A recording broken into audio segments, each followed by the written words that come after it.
سنانتا لما قعهي سنكوناف لما أقولي إنو يقصر يكرو. أعوذ بالله من الشيطان الرجيم. بسم الله الرحمن الرحيم. واعتصموا بحبل الله جميعا ولا تفرقوا واذكروا نعمة الله عليكم إذ كنتم أعداء فألف بين قلوبكم فأصبحتم بنعمته إخوانا وكنتم على شفا حفرة من النار فأنقذكم منها كذلك يبين الله لكم آياته لعلكم تهتدون. هي آياتك الله سبحانه وتعالى في سورة الأنفال الأشهر وأطيعوا الله ورسوله ولا تنازعوا فتفشلوا وتذهب ريحكم واصبروا إن الله مع الصابرين.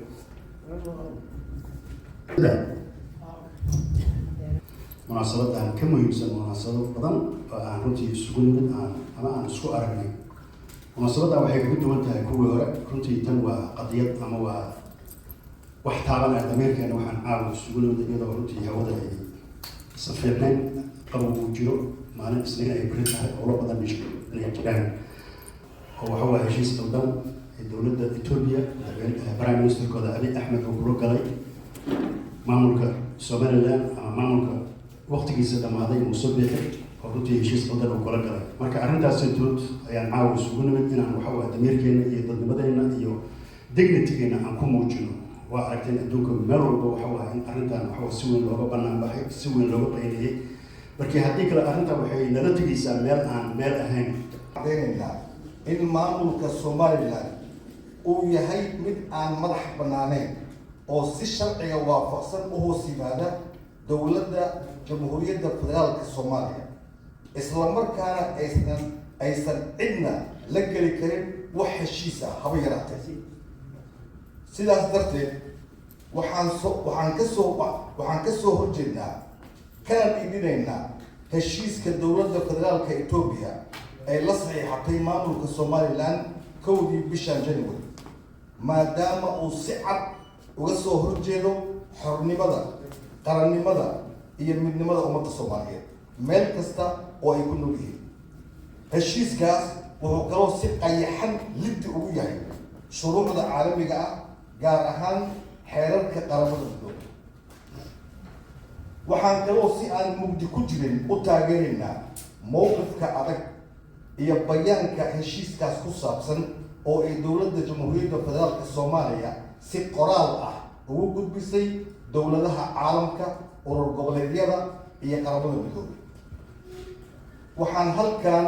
salaan aad u diiran iyo mahadnaq aan la soo koobi karin uga diraynaa dhammaan dowladihii iyo ururadii isgarab taagay mowqifka dowladda jamhuuriyadda federaalka ee Soomaaliya ugu dambeyn ma ogolin mana ogolaan doono in lagu xadgudbo taaka ka mid ah dhulka badda iyo hawada dalkeena hooyo ee Soomaaliya haddii rabbi idmo waxaan diyaar u nahay in diinteenna iyo dalkeena aan naf iyo maalba u hurno Soomaaliya ha noolaato Soomaaliya ha midowdo Soomaaliya ha israacdo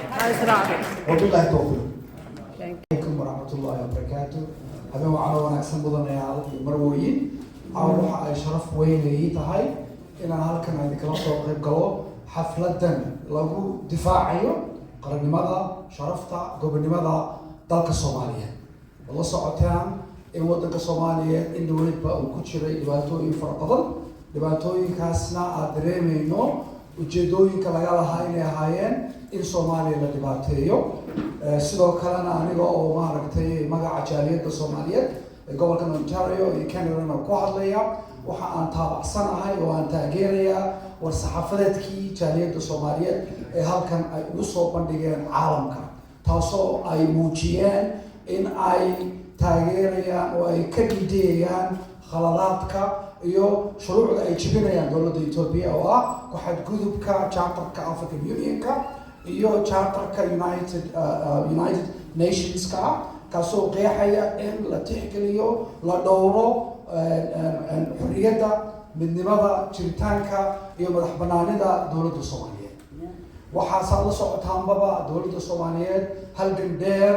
ayay usoo galeen gobonimadaas iyadoo oo shirkii weynaa ee Berlin 1884kii qaaradda Afrika lagu kala qaybsaday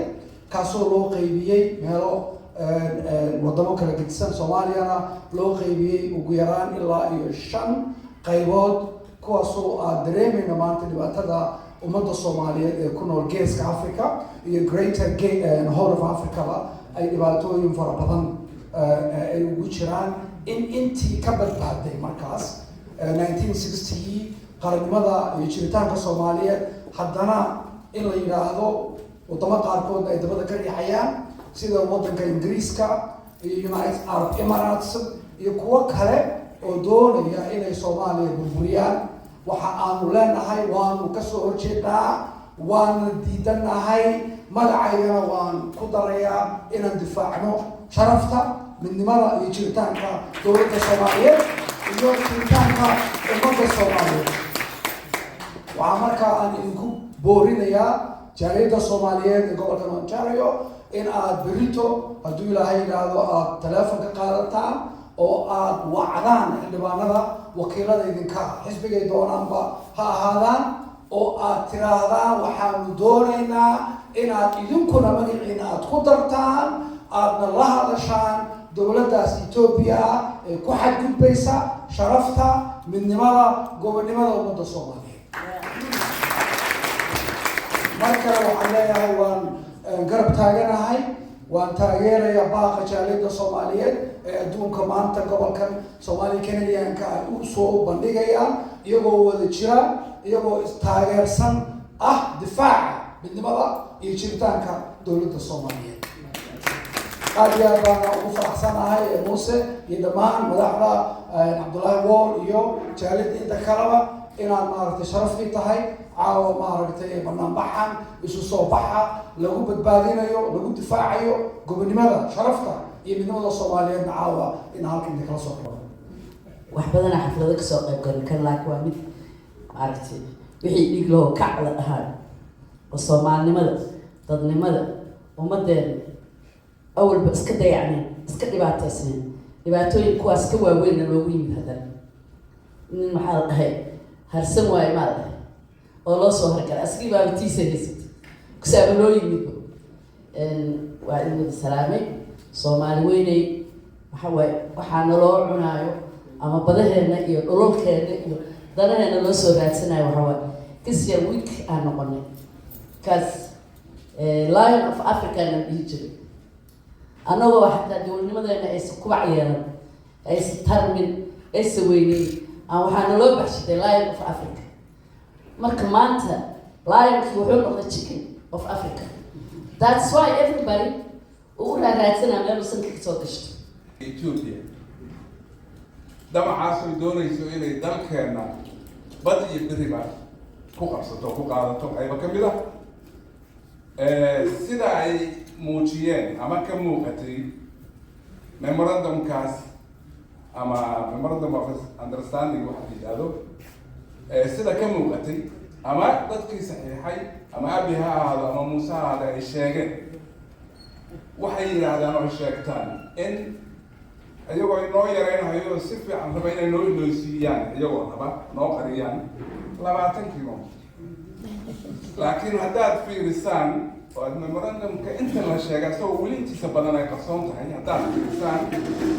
iyo hadallada kala duwan ay dhahayaan haddaad fiirisaan inaysan arrintu intaas ahayn waad arkaysaa oo ay ka mug weyn 20 kilomitir waxaa la yidhi oo ay sheegeen inay ka rabaan bad iyo beri saldhig iyo deked walow qolada Muuse bixi aysan dekeda aad u bunbuunin laakiin qolada Ethiopiaanku waxay sheegeen marka sharxan dekeda waa sheegay waa deked iyo saldhig ciidan weyn dekeda iyo saldhigga ciidan oo aaga laga sameeyo waa garan ka dhan Ethiopia hadday adeegsanayso waxay u baahan tahay marin ku xira halkaas dalkeed xuduudeeda ku xirto marka waxa weeye waa saldhigga iyo dekeda iyo marinkaas haddaan memorandumkaas la sameeyay aragtaana wuxuu sheegayaa sida Ethiopiaanku qoreen markuu Ingiriiska ku qornaa permanent and reliable. waxaan ayidsanahay baabka halkaa laga soo jeediyey dadka Soomaaliyeed meel ay joogaan waa muujiyeen taasaan ayidsanahay haddii aan ilaaho intaan in ka badan kulan ka badan iyo hawl ka badan diyaar baan caaw bilowga ugu horreeyay soo dhigay halkaas ka wada doonaa jalay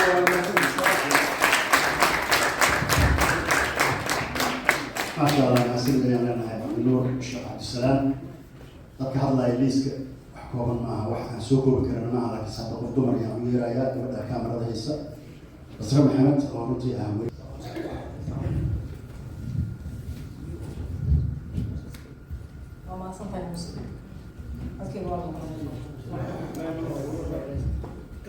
السلام عليكم ورحمة الله وبركاته. waxaan aad ugu faraxsanahay in intaana qof oo Soomaaliya ay isugu timid annagoo hal cod iyo hal ra'yi wada ah oo muujinayna annagoo ah jaaliyadda Soomaaliyeed Canadian-ka ah oo wada muujinayna ka xumaashaha aan ka xunnahay iyo ka soo horjeedka aan ka soo horjeedno maaragtay muxuu ahay memorandum of understanding-kaas oo la saxiixay kaasoo ah mid lid ku ah kasoo horjeeda qatarna ku ah dhulka cirka badda ummadda Soomaaliyeed qarannimadeeda iyo weliba jiritaanka Soomaalida oo dhan cod dheer iyo cod gaaban oo ku sheegayna inaan kasoo horjeedno marna muwaafaqi karno in dhulkeena anagoo soo taagan oo soo jeedna in la iibsado in la kala qaybiyo horaan loo kala qaybiyay haddana raalli kama nihin dhulkeena anagoo soo taagan in la iibsado marka ilaahay idankiis waxaan rajeynayaa midaan inay noo noqoto wake up call oo aan hurdada ka kacno oo aan waxaan dhihi karaa weliba caalamidan arrintan hadda dhacday sidaan meelaha badan ku aragnay warbaahinta iyo jaraa'idka caalamka inay Soomaali meel kasta ay joogto arrintan isku ra'yi ka wada noqdeen isku meel uga soo wada jeesteen waa wax aad iyo aad loogu farxo Soomaalida gudaha waddanka ku jirta iyo dibaddaba inaan isku meel uga soo wada jeesanay inaan aragnay qalabkan ugu sameynayo iyo sida looga faa'iideysanayo inaan aragnay arrintan marka waxay noqon doontaa mid insha Allah ilaahay idankiis Soomaalida midnimadeeda soo celisa oo dhalisa inaan markaan meesha iska qaadno oo aan usoo wada jeesano danteena wax badan aan kala daadsanayn midaan insha Allah mid isku keeni lahayd oo aan ku midoobi lahayn ilaahay ka dhigo waxaan u malaynayaa wax badan dad badan oo kale iga dambeeya hadalka kuma sii dheeraanayo waxaan kaliya ku darayaa waxay tahay aan u hambalyeynayaa tillaabtii wanaagsanayd ee dowladda federaalka Soomaaliya ee ka qaaday arrintan ee u istaagtay tillaabtaas oo ah runtii tillaab aan uga mahadinayno haddaan nahay ummadda Soomaaliyeed mideeda kalena waxaan leenahay dowladda Soomaaliyeed aan u sheegaynaa inaan garab la taagannahay hil iyo hoon ku siinayno tillaabooyinkii ay qaadayna aan uga mahadinayno waxaan ka rajaynaynaa intaas iyo in ka ballaaran inay samayso oo ay kasii ballaariso tillaabooyin kaloo kasii ballaaran inay qaado si aan mar dambe iyo mar kale shalay ahayd markii badan la isku haystay maantana way taagan tahay si aynan usoo noqon arrintan oonan mar kale noogu soo noqon dowladda inay tallaab xoogli ka qaado oo aynan mar kale sheekadan ugu soo noqon ilaahay idankiis iyadoo ka faa'iidaysanaysa maanta waa maalintii Soomaaliya oo dhan ee codkeeda isu siisay oo Soomaali shacabkii oo dhan aad taageeraya gudaha iyo dibadda dowladda federaalka iyadoo ka faa'iidaysanaysa marka arrintan iyo taageerada shacabkeeda inay arrintan inta tillaabooyin intii ay qaadayna way ku mahadsan tahay in kaloo kasii ballaaranna inay qaadaan ilaahay idankiis ka rajaynayna insha Allah intaasaan uga baxayaa asalaamu calaykum ما شاء الله بس ربح بدأ يعني بدأ وكيل وجوجا إذا حد درجة وأنا وريه وين ورمتي وهو وتيم كان صحافة أنا وهمي يسوي هاي إنه ما رجال إلى حمل عاصمة أوغبصد مركز سداس درجة وما أنت اللوبجي والعدو بس سداس كذا عليه كنت شجرني كل ذلك ولا واحد كستا أو نقول عين وحيناوي مالين خلاف كدحلنا تفرانوا كدحلنا حتى متنا قلنا وحنا noogu dhici karo male cadowgaasna wax nagama qaadi karo mid kalena wax nagama qaadi karo laakiin waxaa waaye tafaraaruqa dhexdeena dhibaatada noogu jira haddaan soo tiriyo cadowga Ethiopia tallaabooyinka uu soo qaaday waxaad arki kartiin inay tafaraaruq noogu dhacay cadowga Ethiopia uu hamigiisu yahay inuu dalkeena kulligiis qabsado annagana ugu sheegaa wanaagsan ka midna innagoo faraxsan oo caafimaad qabna waa waxaad iyo aada u wanaagsan maasha allah ilaahay waxaan weydiisanaynaa wax wanaagsan inuu adduun iyo aakhiraba inoo naxariisto waalidkan u naxariisto innagana inooga daba naxariisto kuwiisa dadwartawasada isku arka allah ina ka dhigo intaa kadib waxaynu isugu nimid waxa weeye difaaca dalkeenna wey anigu waxaan ahay haddaan idiin sheego magacayga waxaa la yidhahdaa muuse jaamac magaca la igu naanaysaa muuse shaati waxaan ahay qofka nool oo hadda jooga oo habeenka calanka la saarahayay garoonka taagnaa isagoo askari ah ayaana calanka waxaa lagu saaray oo lagu qabtay stadio colis meesha la yidhaahdo oo ku taalla kaaba amxaaro ama cabdicasiis haddana la yidhaahdo garoonka yariisu injineer yariisu habeenkii calanka la saarahayay waa joogay waana taagnaa askari baan ahaa waa labisnaa ka horna waa noolaa haddaad umaleynaysaa inaan geer joogay waxaa jirta oo idiin sheegayaa habeenkaas waddanka waxaa xukumay gaal talyaani ah oo gobernatoore ah ama barasaaba ayaa waddanka xukumay naxariisto iyo gaalkii barasaabka ahaa ayaa sinaayo wada taagnaa waxaa midigta xigay gaalka talyaaniga ah cabdullaahi ciise wuxuu xigay dhanka bidixda ah labadii calan markii la dejiyey kii talyaaniga waa la duubay markii calankii talyaaniga la duubay waxaa la saarahayay calanka soomaalida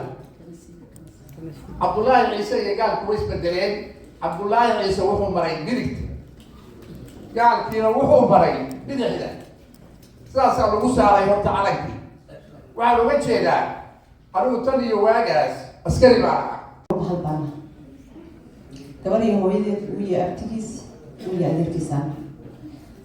hal eray baan kale soomaalinaas qosaysa soomaalidu way isku unug astaaniyo way isku midab afiya way isku diiquro waxay ka unkameen hal meel tixracaysirkooda guud markaad abtirsiiya eegtana abaawala dhalay dadkan ha yeeshee eelkii hore iyo ogaali wixii ku dhacay sokeeyii kala hambaday ookii nabadba in badan shacbigu ilmayn jireen